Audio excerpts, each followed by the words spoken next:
Welcome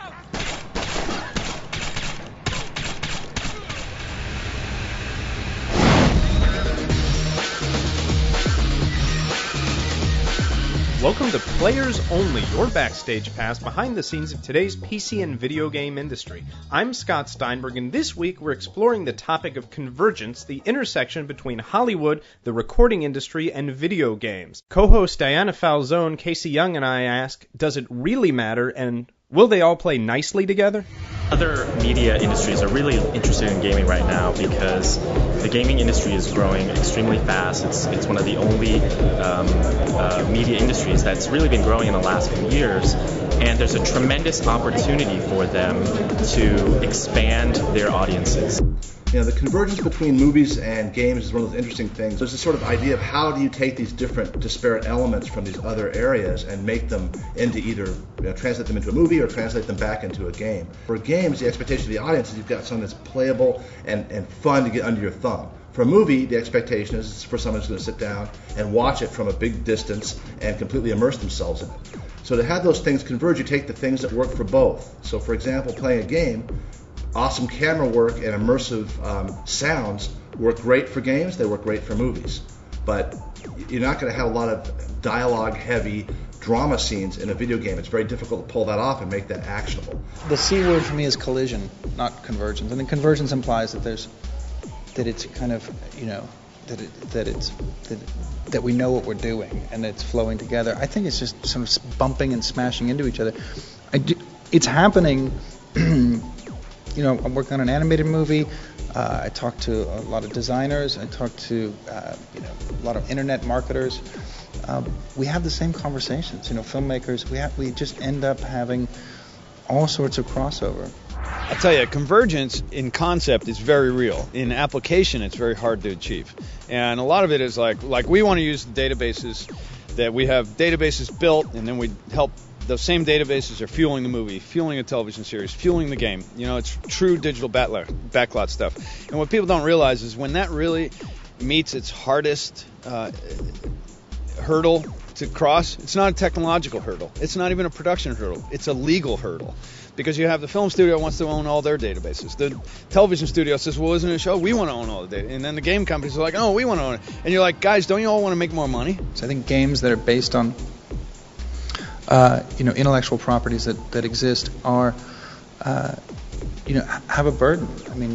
But it's not as inescapable. They have, shorter times usually. They're sort of shelf dates that they have to make based on the release of the film. I think all of that, here's the movie at the forefront, and here's all this kind of trash that follows it. Your calendars and your wind-up dolls and all your stuff. And studios are considering video games that are, relate to movies. They're considering that merchandising, and I think that's the flaw.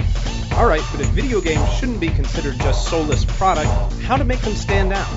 I think the main secret is to realize that we have a different form of entertainment. It's not linear.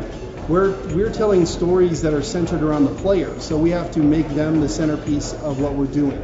We're trying to make it so that people feel like they're heroic in everything that they do. That's a very different form of communication than telling the story that you're watching on a screen. So when working with a movie-based property like Lorne, we want to recreate, at least to a certain extent, the look and feel of the movie, to have that connection with the original license. Well, we go to the source material, which is the movie itself, and before we had any concept art, we watched the movie over and over, we dissected it, we took it apart artistically and story-wise, and we tried to figure it out from all angles, like technically what we could do, visually what we could do, story-wise what we could do, and ultimately, even though it started out as a movie, it has to be a game now. The Bourne movies, even though the action sequences are what everybody remembers, there's a lot of sequences that aren't about the action.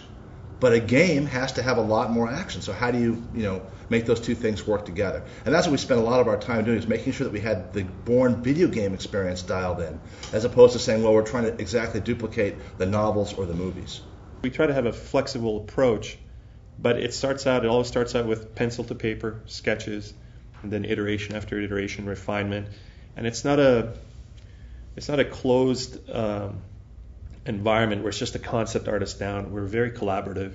We bring in our game designers, our mechanics designers, we talk to the programmers what's possible. Our animators are involved, storyboard artists, our cinematics guys. And there's always this conversation going on, and we're always trying to make sure that we're addressing all the issues. Still, what about the biggest question of all? Is convergence real, or is it just BS? We've been hearing this for, 15, 20 years now, the fact that there's this convergence between film and games and everything. And I think what's really happening is that games are just getting more tools exposed to them so they can tell deeper, more detailed stories, so they can have AI that respond a little less like automatons and a little more like the characters you need to express your narrative.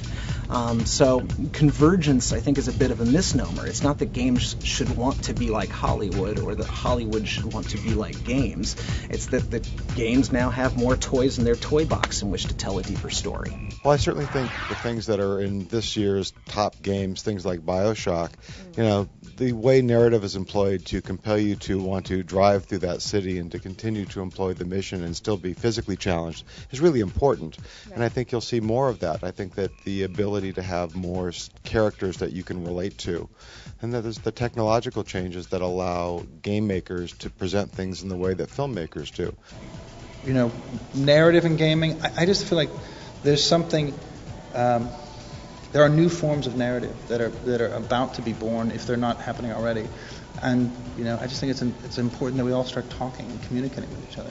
I'm not a big believer in cinematic games, actually. I think movies are movies and games are games, and we should learn what we can from each other, but kind of do what we do best. The thing that everybody has to remember is that stories are not games, and games are not stories. Stories provide a context for player action. Games are about players doing stuff. And what stories do is they make the doing important. It's more interesting to save your brother or let your brother die than it is to go shoot a bunch of pixels so another bunch of pixels can actually make it to the next screen. Stories provide context and significance for player actions in games, and that's it. And anybody who tries to make more, go make a movie. Games, movies, music. Never mind the medium. The real question is, how's it all coming together? Well, we're launching films and television shows first, and we're on development on those. And then if you really understand sort of what the business deal structure on it is in that climate, you understand why it would be better to have a movie attached to a game rather than trying to have a publisher finance a game as a new IP right out of the gate. So the convergence idea is blooming. The convergence implementation is still very elementary. I hear about convergence all the time, but I think historically the opposite is true. It's mostly divergence. I think we're on more game platforms now than we've ever been, whether it be you play games on an airplane, you can play it on your iPod, you can play it on phones. I mean, this is an area where actually divergence is happening, and games are going everywhere you could possibly be in as small a time segment as can possibly be played. The one thing I'm absolutely sure of is that we're going to be doing a lot of changing, and convergence are people trying to create rational structures. I actually don't believe in convergence. I actually think we're constantly in a state of divergence, and that the only thing that converges are the historical remnants of various businesses that become sort of the trailing edge, where size is important but innovation is not. And so I think people talking about convergence are really looking behind themselves. They're not looking forward. One thing we know you'll be looking forward to, though, is next week's episode of Players Only.